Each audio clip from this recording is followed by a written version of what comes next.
All right, game week. So excited to be here working. Thought we had a good practice today, and we're excited about the opportunity to start off with a division opponent. Look, they got a lot of new faces from a personnel standpoint. Got some new faces in terms of coaching staff standpoint. So there'll be a lot of adjusting that'll need to be done as the game moves along. But we're certainly excited about having an opportunity to start out, open up division opponent in our building, and I think our guys will be ready to play.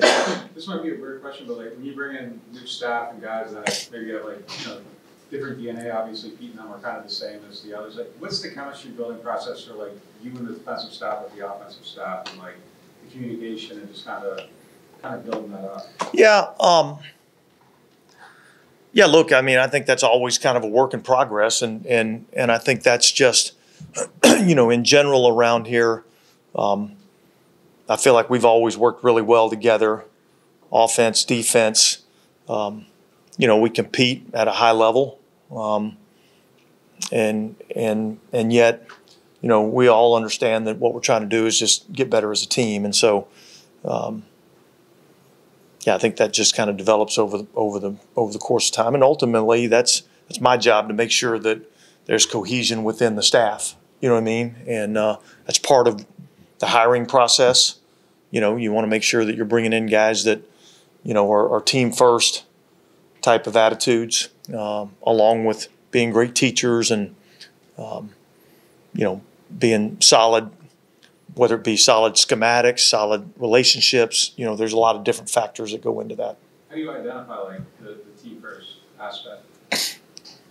Well, I think it kind of comes up throughout the process of the,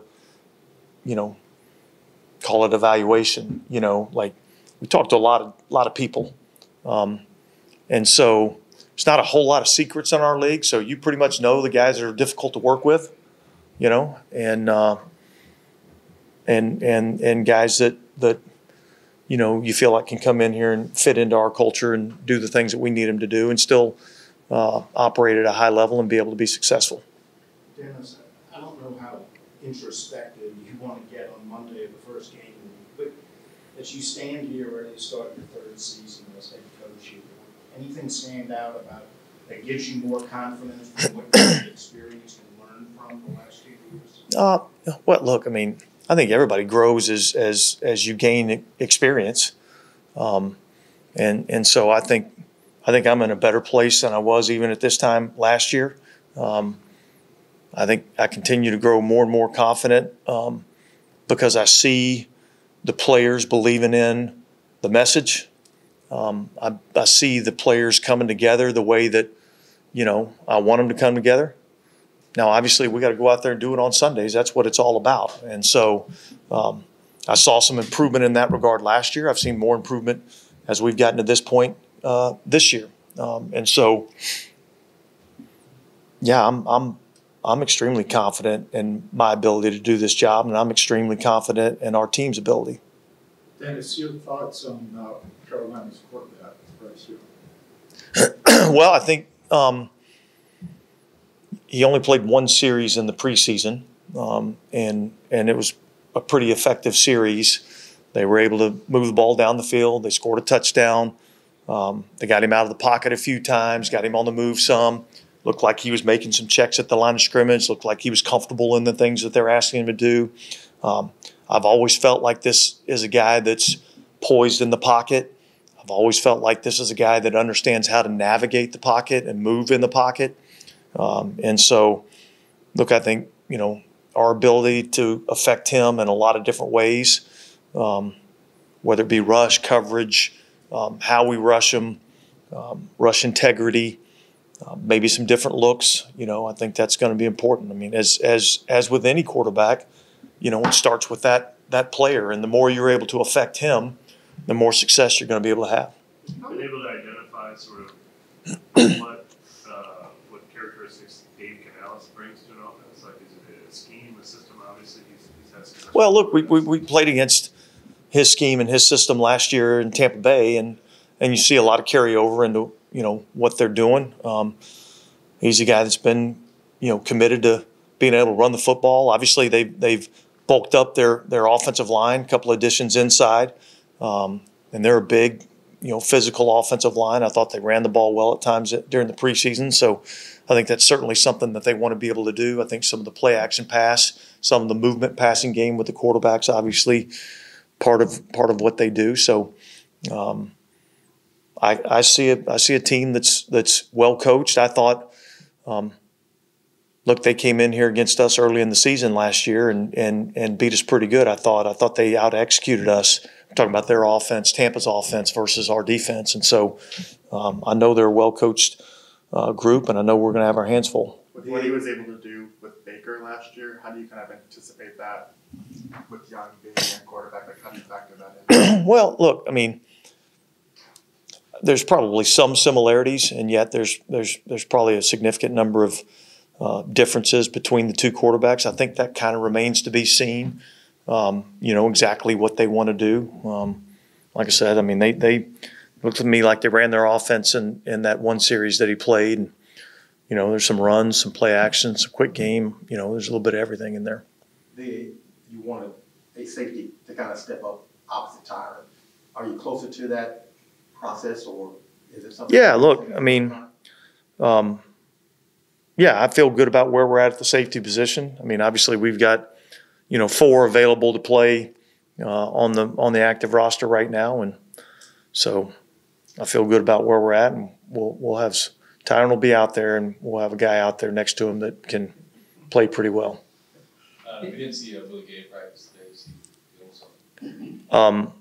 Well, here's what I'll say. I'll say that we'll put out an injury report on Wednesday. So until Wednesday, I won't make any comments. Injury or non-injury there? It's injury related, and you guys will get a report on Wednesday. It's full week one mode. Full week 1 mode.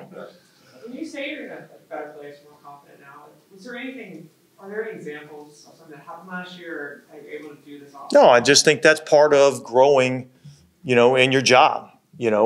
I think every year you get more and more confident in your ability, and so I don't point to one specific thing. Obviously there's been a lot of change here in the last, call it 3 years. From a personnel standpoint, from a staff standpoint, there's been a lot of changeover. So I feel good about where I'm at. I feel good about where our staff's at. I feel good about where our team's at. With all the staff changes, was there ever a point where it started to feel more like your team? You would have been able to hire, like there was a lot of continuity for Sure. you took the job. Did it ever change to feeling like, okay, these were most of the people I hired? Yeah, look, I definitely feel like, the continuity's been really good with this group. And look, specifically offensively, these are all guys that I made the hire. And so I think anytime you do that, there's another sense of, I don't know what that word is, community, loyalty, whatever the case may be. But, I certainly sense, a cohesive staff, that's for sure. How far along is the conversation gone when it comes to Clint Kubiak calling either on the sideline or in the booth? You been able to make that decision yet? Yes. No. There's a lot of things that we'll just, we'll show up on Sunday and, no disrespect to anybody, but I think we get into game mode and we try to keep as many things in-house as we possibly can, nothing to try to give our opponents any sort of advantage. I don't mean to be flippant, but does that actually matter? Like, if the Panthers see Clint on the side? Don't know whether they care, don't care, whatever. I just don't know that that's anything I want to divulge. Sure. If I can ask you It's a better question for them, maybe. You know what I mean? I'll go hop over. About Canales, and you all coached against first-time coaches, new, stats and everything like that. Is it even worth doing a deep dive on what they did last year, what he did with Geno Smith in Seattle, or because it's different personnel, some of that is inconsequential? Yeah, well, look, I think you got to look at all of it. You know what I mean? Like, there's certainly, I think we'd be foolish not to look at our games against Tampa Bay last year. right? I mean, because he's going to look at, this is how we tried to attack this team last year. These are the things we liked. These are the things that we didn't like. We played Seattle a couple of years ago. They came into our building. I think we'd be foolish not to go study that tape. Played Atlanta twice last year, which is a very similar defense to what we are. So, yeah, I think there's a lot of that. Look, the unknown is I have no idea how he feels about any of the players that he has other than what I read on his roster. So I don't know exactly how he's going to want to utilize those players. I think those are things that we're going to have to find out as we go along. I might have opinions. I might have thoughts. But that may change once we get into the game. So we'll have to be ready to adjust. Are you reading a lot of like what he's saying and stuff? I think we're paying attention to everything. You know what I mean? You never know when somebody's going to tell you something that might resonate in some form or fashion with you. So, I think we pay attention to all those things. Does that happen a lot? Like someone tips their hand and like it's useful? I think every now and then you gain some valuable information. I don't think it's the difference in winning and losing a game or not, and we're going to pay attention just for the fact that somebody may give us something that helps us, whether it be a player or coach or whatever. I know last week you said it was kind of still a competition you're working on yourself. I know the focus is on the starters. Have you landed on a backup quarterback officially?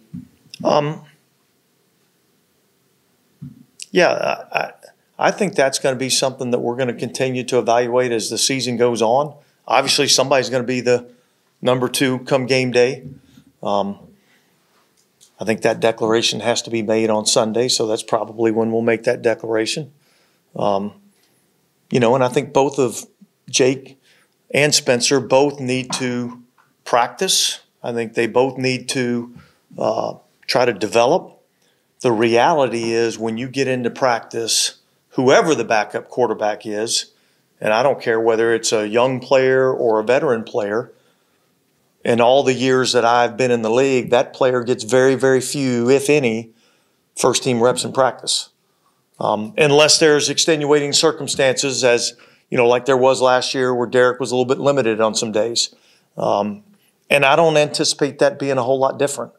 And so whether it be what few reps they might get with the ones, whether it be on the show team, some extra work after practice, some extra work in the film room, those are all the things that we're going to have to do to try to, work to develop both of these young quarterbacks because we like both of them and we think both of them have a future. You flip pretty much every game alternating between Jake and Spencer. I mean, do you anticipate that going on? Could, in theory, Jake be the backup one week and Spencer be the next? I'd say in theory, yeah, that certainly could happen in theory. Now, whether that's the case or not, I think we're projecting what might happen, 2, 3, 4 weeks down the road, and I'm probably not in that business right now. Okay, guys, thanks.